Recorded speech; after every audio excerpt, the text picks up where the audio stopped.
We've been fed a dangerous lie about wealth, one so deeply ingrained in our culture that few ever question it. The lie is simple. The number in your bank account is the ultimate measure of success, that as long as your balance is high, you've won. But history and real-life experience tell a very different story. Throughout time, some people held more money than entire nations, yet ended up powerless, ruined, or forgotten. Meanwhile, others never held massive fortunes, but created something far more enduring: real value. Value that survives even when markets crash or currencies collapse. Understanding the difference between wealth and value is the key to seeing why most people are chasing the wrong prize, and why that pursuit almost always ends in loss. Take one of the wealthiest courts in history, France under King Louis XIV, the Sun King. By the early 1700s, Versailles had become the center of European luxury. Gold leaf, marble halls, sprawling gardens. Nobles spent fortunes, importing silks from China, sugar from the colonies, and Bordeaux wine. On the surface, France was unimaginably rich, but the economy was fragile. Revenue came from war plunder, colonial exploitation, and massive debt, while taxes fell mostly on the peasants and the nobility contributed little. Louis dazzled the world with opulence, but beneath the glitter, the financial system was hollow. Enter John Law, a Scottish financier who became France's Controller General of Finances. He attempted to fix the system with paper money and the Mississippi Company. At first it seemed miraculous. Fortunes grew on paper, and nobles and merchants watched their wealth multiply faster than ever. But it was not real value. The company's profits were inflated, Louisiana land was oversold, and when confidence collapsed in 1720, paper wealth vanished almost overnight. Those chasing quick riches were ruined, while those holding tangible assets, land, skills, productive resources, survived. This was one of the earliest European lessons. Apparent wealth can disappear, but intrinsic value endures. History repeats itself. In the 1920s, Americans rode the stock market as if it were an unstoppable elevator to the top. Cars, radios, skyscrapers symbolized unstoppable progress, and bankers and speculators leveraged themselves to dizzying levels, creating fortunes from thin air. Then the crash of 1929 arrived. That wealth evaporated. Survivors were those whose assets retained real utility: farms that could grow food, factories that produced essentials, businesses solving enduring needs. The lesson was the same as in France. Money is a claim on value, not value itself. Remove the value, and money becomes meaningless. The uncomfortable truth today is that most so-called wealth is fragile. Stocks are priced on expectations, not guaranteed output. Real estate depends on interest rates and market sentiment, not just bricks and mortar. Even currencies, the lifeblood of the financial system, only work as long as people trust the institutions that issue them. Lose that trust, and history shows how quickly wealth can turn to dust, as seen in the Weimar Republic, Zimbabwe, and Venezuela. Tangible assets, transferable skills, and essential resources are what preserve prosperity. So, if wealth is a number, what is value? Value is what lasts. It is what produces, serves, and endures, regardless of financial turbulence. It can be a skill you can trade, a network you can rely on, a productive asset, or knowledge that solves urgent problems. Value holds when markets panic, when currencies fail, when systems break, because people will always need it, and need is the most resilient currency of all. Consider Japan in the 1980s. At the peak of its asset bubble, the land beneath Tokyo's imperial palace was said to be worth more than all the real estate in California. Japanese corporations were buying famous landmarks abroad. On paper, Japan seemed unstoppable. Then the bubble burst in 1991. Trillions of dollars of wealth vanished. Companies went bankrupt, stocks collapsed, and property values plummeted. Yet Japan endured. Why? Because it had something more important: a highly educated workforce, a manufacturing base capable of producing world-class goods, and a culture of precision and quality. That was value. It didn't prevent pain, but it provided the foundation to recover. This distinction is crucial. Today's financial system constantly blurs the line between wealth and value, and it benefits those in power. Governments prefer citizens who measure success by numbers on a statement rather than the resilience of their personal economy. Corporations profit from customers chasing the latest financial products rather than investing in tangible skills or durable assets. The more you confuse wealth for value, the easier it is to trap you in cycles of dependency. History proves it. In ancient Rome, the richest senators owned vast estates, but their true power came from controlling essential resources: grain, olive oil, wine. When the denarius was debased over centuries, those holding only coinage lost purchasing power.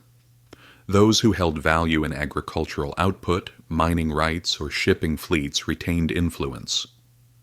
This principle repeated itself in hyperinflations, stock crashes, and currency collapses. Value survives where wealth does not. Most people never achieve true financial freedom because they chase wealth without building value. They focus on accumulation without asking the deeper question: what is my wealth really made of? What underpins it? If your fortune depends entirely on a market index, a corporate salary, or a currency that can be devalued, you may not be as rich as you think. Real financial freedom comes when your livelihood does not depend on the stability of a system you cannot control. In practice, this means diversifying the forms of value you hold. It could mean owning productive assets, land, tools, technology, that serve a need in any economic climate. It could mean mastering skills that are always in demand: coding, construction, food production, problem solving in high-pressure situations. It could mean cultivating relationships that provide opportunities or protection when formal systems fail. All of these are forms of value that outlast paper wealth. The irony is that those most obsessed with looking wealthy often end up the most vulnerable. History is full of elites who lived lavishly but had no real value to fall back on when the tide turned. French aristocrats before the Revolution, early 20th century American robber barons, tech millionaires in the 2000s. All were wealthy, until they weren't. Wealth without value is a castle built on sand. The real challenge and opportunity lies here. The distinction between wealth and value is not just historical. It is the dividing line between those who survive economic storms and those who are swept away. The same forces that bankrupted French nobles, collapsed Wall Street in 1929, and deflated Japan's bubble are still at work today. Understanding this gives you the power to step away from illusions and start building something that lasts. Something no market crash, currency devaluation, or political shift can take from you. The first lesson: wealth measured in a currency you do not control can vanish without warning. Roman merchants accumulated fortunes in denarii only to see the silver content diminish. Prices soared, trust collapsed, and their wealth was gone. The same principle played out in Weimar Germany, where workers' wages and savings lost value almost instantly. Real wealth belonged to those with assets outside the collapsing currency: land, foreign currency, gold, or essential goods. The second lesson, value is rooted in utility, scarcity, and resilience, not in speculative euphoria. Japan's late 1980s bubble illustrates the danger of confusing wealth with value.